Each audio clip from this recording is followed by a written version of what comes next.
Story 1. First, I would take a few deep breaths to avoid passing out from sheer disbelief. Then, I would lock down the ticket in a safe, bank vault, or whatever feels bulletproof and call a lawyer and financial advisor because I am not messing this up. After that, I would treat myself to something indulgent but small. Maybe a fancy dinner or that bass guitar I have been eyeing forever. By evening, I would draft a plan for how to keep my win quiet and spend the money intentionally. Travel, music projects, investing in my community, and setting up a fund to keep me and my loved ones financially secure. Oh, and I would definitely blast some doom metal while writing out my no more worries budget. Story 2. If it's being transferred directly to my account, turn my work phone off and go back to sleep. If it requires going out to collect, probably put on some laundry so I have more than one going out sock. Then try to locate a pair of pants. Story 3. My next 24 hours looks like every other day. The only difference is my Google search history will now include lottery lawyers near me, followed closely by financial advisors near me. In fact, for the next month, I'm still working my usual work shift, though using a vacation day here and there to discreetly sit and discuss financial matters with various professionals. Ultimately, there are 3 things you need to remember. Everyone will now want to be your best friend, lover, or business partner. So tell no one, not even your parents or partner. Most lottery winners go broke 3 to 5 years after claiming their prize. So get a great financial professional. If done right and responsibly, expect it to take 45 to 90 days before you have your winnings. So postpone your office farewell speech. Story 4. Lawyers. Lots of expensive lawyers. I'm gonna shut up and do what they say. Accountants, too. Pay all the bills and set up trust funds for the people in my life, and then I go crazy and give it all away. Not to big charities, but directly and anonymously to a bunch of small charities that do direct community support. I want to be the person who reads about some kids trying to get a skate park built and then just pays for it, or funds a community theater, supports a homeless shelter, hires a company to clean up a waterway, or any small charity or fundraiser I find worthwhile. This is why I will never understand billionaires. Money can buy happiness, but only when you give it away. Wealth is wasted on the rich. Story 5. Take a front and back photocopy and picture of the ticket. Go to your bank, get a safe deposit box, and place the ticket into the safe deposit box. Search for a large and reputable law firm that handles wills, trusts, and probate, and schedule an anonymous consultation for the next day or 2. Sit out back, stare into the sunset, and process how my life is about to drastically and permanently change. Story 6. Hire an accountant and lawyer. Then I would invest all of it in low-cost exchange-traded funds, low-risk dividend-paying stocks, bonds, and investment property. I would then be able to live on that forever while using much of the excess to help young people like myself currently start their own businesses and support local charities like the Fred Hollows Foundation. Story 7. Fun fact, it takes about 60 to 90 days to get the money to clear. It also will be less than $1 billion because they do not actually have $1 billion. They have somewhere near that and can promise that kind of value within a certain period of returns. Oh, and then you pay taxes on it, but be forewarned, they do not withhold the taxes. You have to pay them from the winnings.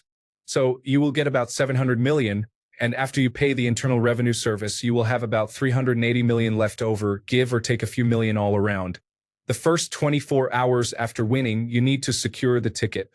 Photos of it would be a start, backed up anywhere you can.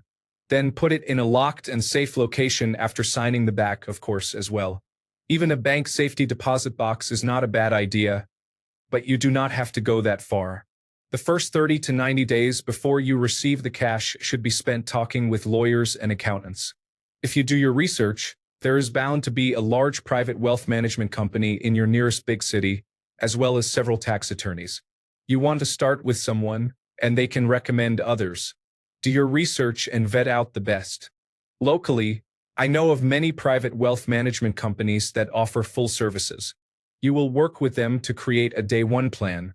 The money will land in a single location or landing zone, and then you will distribute it from there to your planned account structure. Personally, I have an account structure that has 17 units as I have identified them, so it is about 20 million into each unit account according to the math above, leaving about 34 million left over for immediate purchases like a house, cars, and things. The units in my system are used to generate income in specific categories.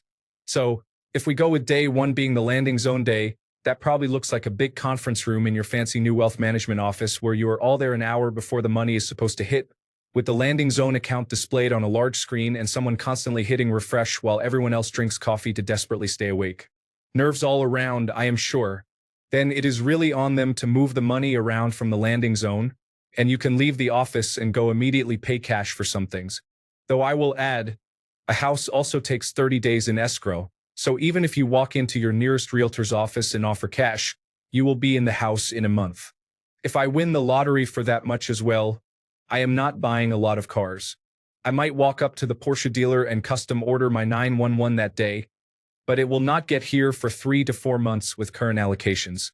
Life is one big waiting game, and winning the lottery does not really change that right away. I always say a year as far as when my lottery life can start. If I won, I would do all of the above, but I would not quit my job and start buying things for about a year.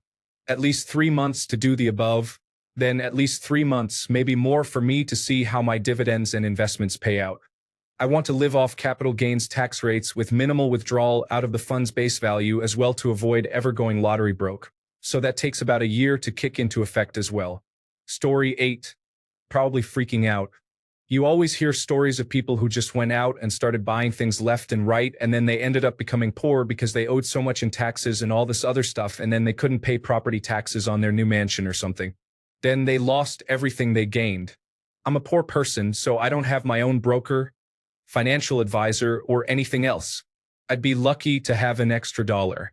So I would spend the first 24 hours just staring at the wall and trying to calm down so I didn't mess everything up. Story 9. Step 1. Hire a high-quality accountant. Step 2. Hire a high-quality investor. Step 3. Book a holiday for my whole family. Step 4. Plan what to actually do with the rest of it to make the best impact on the world while having a good life myself. Story 10. Not any different than any other 24 hours of my life. I will take my time setting up a good investment plan, and then once the return on investment comes in, I would start spending it on my family's and friends' necessities. Story 11. Realistically, I would be spending the whole day in meetings with bankers to figure out how to manage it all and to go through all the compliance and anti-money laundering checks and stuff. I bet there's a lot of paperwork that needs to be done when suddenly receiving that amount of money. Story 12. I will probably spend the next 48 hours researching for a good lawyer and accountant. When that is in order, I will figure out the tax obligations first and set that aside. Next, I will put $2 million in a trust that will provide a monthly income for my parents. I will buy a mid-scale condo that is $1 million or less. Someone suggested using the excuse of a Bitcoin to explain the sudden windfall. That is brilliant. I will also set up an animal charity trust in memory of my deceased dog, which will cost a few $100,000. After setting aside some liquid funds, I will lock the rest up in low-risk investments and use the dividends for enjoyment. My will states that everything will be liquidated upon my demise and put into the animal charity trust. End of imagining and back to work. Story 13. There are only 2 people on this earth that will find out about this in the next 24 hours. One is my lawyer, and the other is my accountant. Besides that, the only other people finding out about it will be the people giving me the money, because I am not telling a soul otherwise. Story 14. Radio silence. Verify the winnings. Determine what the minimum payout per month or year would be. If it is beneficial, I'd keep it as my income. If the lump sum is pretty darn good, I'd probably take it, then invest 75% of it into stocks and bonds, pay off all my debt, my mom's house, and my friend's debts. Then buy a couple of houses and have a local non-corporate landlord manage most of them. Then buy some land, set up a dog rescue and a ranch next to that. Offer training time to city folks to run their herding dogs for cheap. Lease out 45% of the rest of the land to cattle ranchers for feed. Keep a small condo fully paid off in the city for visiting. Set up a property tax trust to handle all taxes for the rest of my life. Then find new research into making open source medications that can be produced on a microscale, allowing biohackers to set up small profitable companies to make cheap food and drug administration compliant drugs to undercut the market. Open a grant program for those who fall between the brackets of, I make enough money to help my kids with college, and I make too little money so the government helps out. Basically a fund for people whose parents make too much money but not enough to help them in college. Or I can't find a co-signer fund that grants money to help first and second-year undergraduate students with alternative loans, grants, and scholarships that have 0 10-year interest and a 1.2% interest cap over the lifetime of the loans.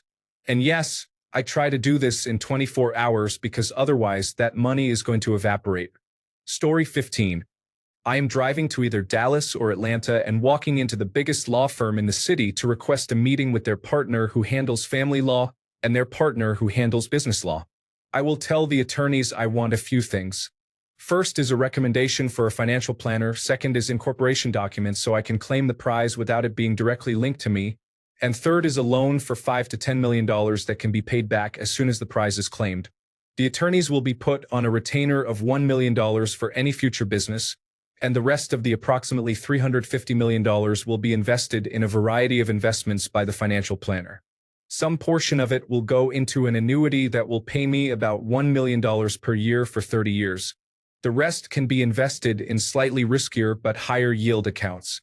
Once the meetings with the attorneys and financial planners are over, and I have my loan money, my very immediate family and I will be going on vacation. Story 16. I'm going to see how much the land costs across the street from my ex and start drawing up plans to build a Hello Kitty theme park with nightly drone shows on it. Story 17. 1. Immediately retain an attorney. Examples include Koblentz, Patch Duffy and Bass, Munger Tolles, Skadden, and Wachtel. Form a claim trust and a trust to manage the winnings with the help of a trust lawyer and a tax lawyer. Decide to take the lump sum. Decide how much money you are going to give to family and friends. Do not hire an investment manager. If you would like to, use 20 to 33% to immediately buy longer-term United States Treasuries. Do with the rest as you please, but allocating half of it into a Standard & Poor's index fund provides you with a very generous safety net. Story 18. I say nothing except to the wife and 2 family members I trust. Not buy anything flashy that is obviously out of my price range for months. The exception is charity. $50 million goes to the Cystic Fibrosis Foundation, and another $50 million goes to the Barrow Neurological Institute at St. Joseph's Hospital in Phoenix. I have a brain tumor that was expected to kill me over a decade ago. I want others that come after me to have a better quality of life that extends longer. This is where Muhammad Ali was treated toward. The big goal isn't a fancy item or a shiny object. It's to help people that will benefit from the donations long after I'm dust. Story 19. The only thing that would change is the fact I know I won. I won't tell anyone. I will set up a secure way to store it, a savings account or even a safe. I won't tell anyone, well, maybe my best friend, and I'll give her some because she deserves it more than me. But of course, there will be signs. I'll work harder to get my license and a car, and move a state over to live with my best friend. But I'll still work, at least until I move. I love my job and the people there feel like family. I'll never want to leave, but eventually, I will. I'll get me and my best friend a nice home, provide for us both, but I'll still find a job and be a regular non-playable character in the world because it's no one's business, and I don't need fake people clouding my mind, only with me for the money. I won't even tell my partner when or if I get one, until I know they aren't just in it because I have money. I'll travel. I've always wanted to travel. Have I thought of this too much? Story 20. Find a lawyer who dislikes other lawyers to evaluate those lawyers to perform legal work for me, and an accountant who would also be evaluated by the lawyer who dislikes other lawyers and accountants. Story 21. Hiring a bodyguard and armed security for home, a personal assistant to take all my calls and messages, and getting a personal financial advisor to help allocate and invest. Then I take a giant Xanax and rest. Story 22. Hiring an attorney and filing paperwork so I can claim the prize through a trust and remain anonymous. Hiring a financial planner to help invest some of the money and set up trusts for my children. It would honestly be a while before my lifestyle changed at all. Story 23. I asked my partner what she would do if we won the lottery. She said taking her friends out to dinner would be the first thing. I told her I would purchase a cat tree that would reach the ceiling of our house. She then said I could do that right now if I wanted to. Yeah, but it's less egregious with lottery winnings.